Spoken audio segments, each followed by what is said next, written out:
আমরা বাংলাদেশের ইট ভাটার মালিকগণ বিগত 35-40 বছর যাবৎ অনেক প্রতিকূলতার মধ্য দিয়ে ইট ভাটার ব্যবসা পরিচালনা করে আসতেছি। দেশের রাস্তাঘাট, ঘর বাড়ি সহ অবকাঠামো নির্মাণে ব্যবহৃত ইট সরবরাহ করে উন্নয়নের ধারা অব্যাহত রেখেছি।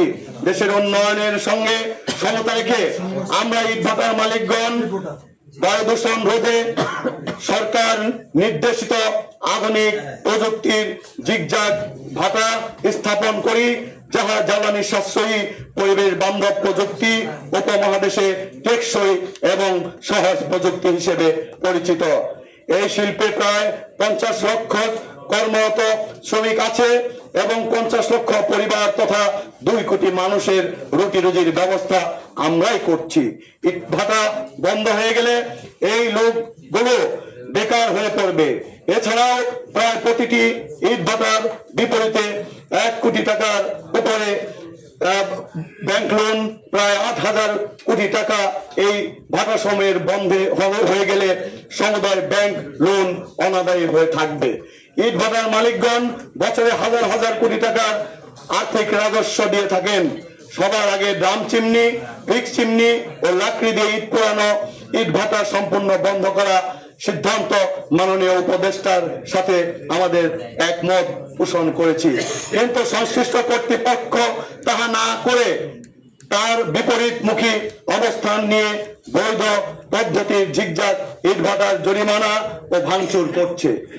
জিগজাগ ইট ভাটা বন্ধে প্রতিবাদ এবং ইট প্রস্তুত ভাটা স্থাপন নিয়ন্ত্রণ আইন 2013 এবং ইট প্রস্তুত ভাটা স্থাপন নিয়ন্ত্রণ সংশোধন আইন 2019-এ বর্ণিত জিগজাগ ভাটার ছাড়পত্র ও লাইসেন্স প্রাপ্তির জটিলতা নিরসনের জন্য বাংলাদেশ ইট প্রস্তুতকারী মালিক সমিতির বক্তব্য ও প্রস্তাবনা নিম্নে উল্লেখ করছি।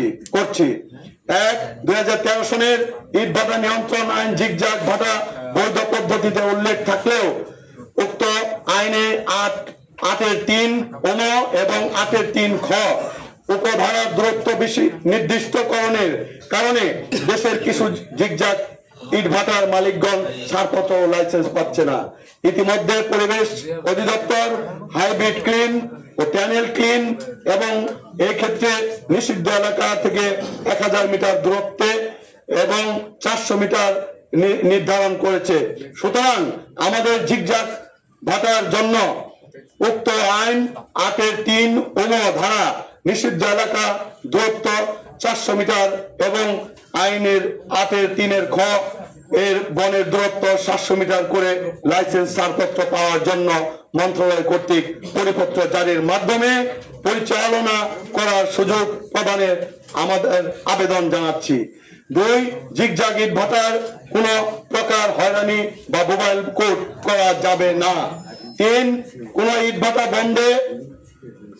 বন্ধ করতে হলে সরকারিভাবে আর্থিক ক্ষতিপূরণ দিয়ে বন্ধ করতে হবে। 4 পরিবেশগত ছাড়পত্র, DC licence, fire service trade licence সহ অন্যান্য কাগজপত্র ইস্যু নবায়নের সময় কেন্দ্রীয় ইট প্রস্তুতকারী মালিক সমিতির প্রত্যয়নপত্র বাধ্যতামূলকভাবে জমা নেওয়ার বিধান করে প্রয়োজনীয় উদ্যোগ নেওয়ার অনুরোধ করছি। 5 ইট ভাটাকে শিল্প হিসেবে ঘোষণা করার দাবি করছি। 6 ইট ভাটা পরিচালনা দীর্ঘমেয়াদী পূর্ণাঙ্গ নীতিমালা প্রণয়ন করতে হবে। আমাদের উপরোক্ত দাবি সমূহ আপনাদের মাধ্যমে সংশ্লিষ্ট কর্তৃপক্ষকে সমাধান করার অনুরোধ করছি। পরিশেষে আবারও ধন্যবাদ ও আপনাদের সর্বাঙ্গীন মঙ্গল ও সহযোগিতা কামনা করছি। আসসালামু আলাইকুম।